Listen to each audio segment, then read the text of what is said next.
So recently I've got a Fuji X Pro 3 and I've been asking on Instagram whether I should go for a set of fast primes for it or the so-called Fuji Crowns with a more compact design. More than half voted for the fast class, and I had to admit that actually I wanted to go for Fuji Crowns. But honestly, these voting results weren't of any surprise to me, since nowadays photographers have strong stereotype about the need of having the fast class, which mostly starts melting down as soon as the question is being asked, why? Today, we'll talk about why you don't need fast class.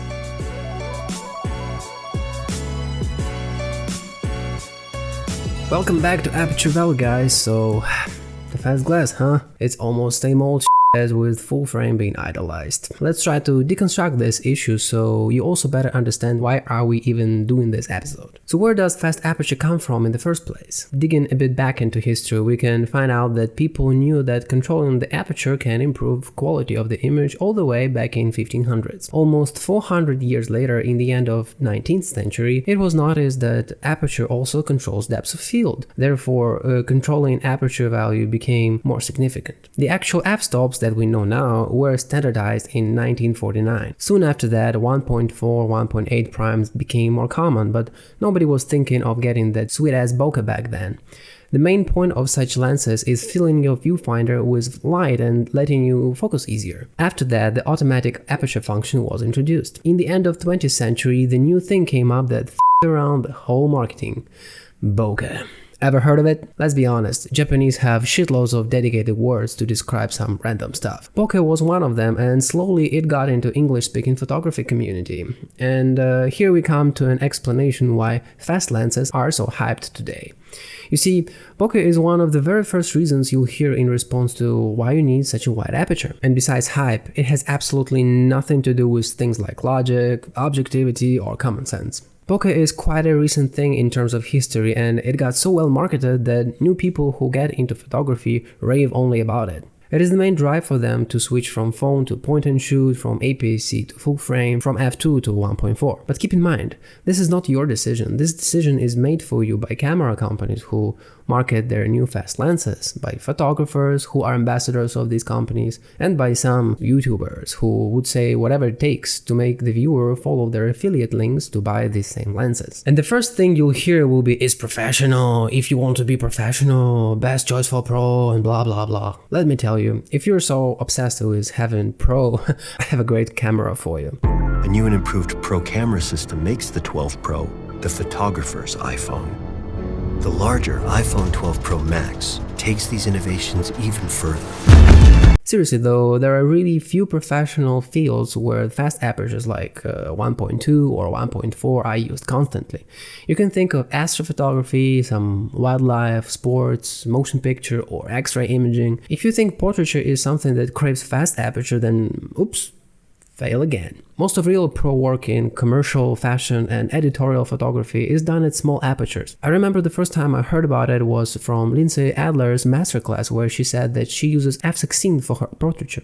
And if you start to follow some real professionals in the industry, you will see that no one shoots fast glass there. Well, I'm not saying they never use it, but trust me, the handful times they do does not make it pro.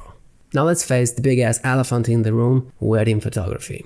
Since in reality there is no such profession as photographer. Photographers who I consider pros are people who have been doing it for their whole life, who made it their full-time career and know nothing but photography. These are the only people worth listening to. People who at some point decided to turn their hobby into a way of making extra money. They can have opinion, but telling other people what is pro and what is not is a little bit out of their league. So I know that many of them use fast glass, but believe me, they can do the same kind of work shooting at f2. It's just their own personal preference, which is up to them to justify. I did some commercial work in the past, and let me tell you, clients don't give a f***. You can shoot a 10-year-old DSLR with 8 megapixel crop sensor for big boards. Nobody cares as long as you capture what they like. Couples don't care whether you shoot them at f1 or f4. They only want you to portray their very special moment. Shooting fast glass makes it easy for you, not more precious for them. Any kid can shoot pretty pictures at wide aperture. It takes a real pro to prepare and compose a creative shot and shoot it at f16. Does fast glass produce better quality? Certainly no. Even the best, most expensive lens is doing better top down. Does fast glass give you a unique look? Well, not anymore really. Even them phones can blur out your background. Driving 3 hours to some beautiful place to take a picture of a person for money with that beautiful place in background being blurred to nanoparticles, is that so unique nowadays? I see so many people posting pictures with the bokeh being the subject of the composition, but shouldn't it be just the supporting factor of your photograph? And by the way, to all who think that they need fast glass to isolate the subject, you don't need a fast lens, you need a long lens. These days, cameras do so well with autofocus, high ISO and image stabilization, I see less and less reasons to get fast glass at all, considering the fact that they are also much bigger, heavier and more expensive. Fast lenses are really overrated, and the misconception of these lenses being the top tier is unfortunately backed up by the strategies of camera companies, just like they do with the APS-C and full-frame models in their lineup. You can hardly find a decent Pro APS-C body these days. Why? Well, because the company wants you to move from your entry-level crop body to feature-packed, more expensive full-frame model. So people jump to assumptions that APS-C cameras are crap. Shame on you for that, by the way. Same with lenses. They on purpose make fast primes and zooms of high quality with weather sealing, latest tech and trillion of smart coatings just so that people who are looking for a good lens have to pay more. And on the other hand, the slower lenses they make cheap and plastic like in all the great available technology. Just like with camera bodies, slower lenses are just customers' transfer point to more expensive fast glass. Think about it. If you want to buy, let's say, a 50mm prime for any system, you'll come up with a bunch of native and third-party options with f1.2, 1.4, 1.8. Most of them will be quite expensive and chunky. But what if you want just a tad slower option? Can you find a decent f2 2.8 prime without compromises? All you'll be able to find is Nifty 50, which is great for the price, but normally is far from perfect. I think most people will be happy with f2. Imagine an f2 lens without compromises, which would be definitely smaller and cheaper than faster options.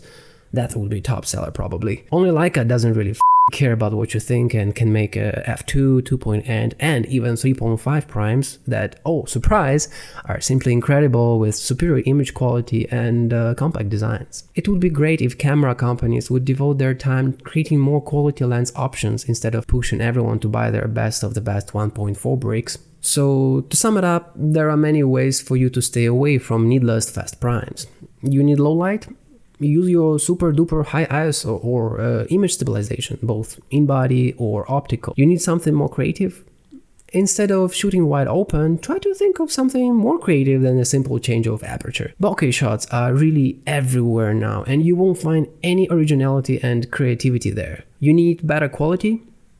Simply going to more expensive glass might not be the solution. Learn more about how aperture works, find the sweet spots of your own lenses, read about dual gain and master your camera settings finally. Using all that, you'll see how many shots can be done without fast glass and how many really need it. If it's 9 out of 10, why bother spending money on these monstrous lenses, big expensive filters, larger heavier bags? I could remind that, of course, it doesn't apply to everyone, but knowing people in general, I understand that most will refer themselves to those 5% who really need to own fast glass, so let's avoid that, okay? Long ago, I figured for myself, the portion of shots where I really needed a wide aperture was so little that there's no any practical or logical reason to keep fast lenses at all. I can get the whole kit of lenses instead of just one fast prime. I got 3 must-have primes for me: 16mm f2.8, 35 f2 and 50 f2.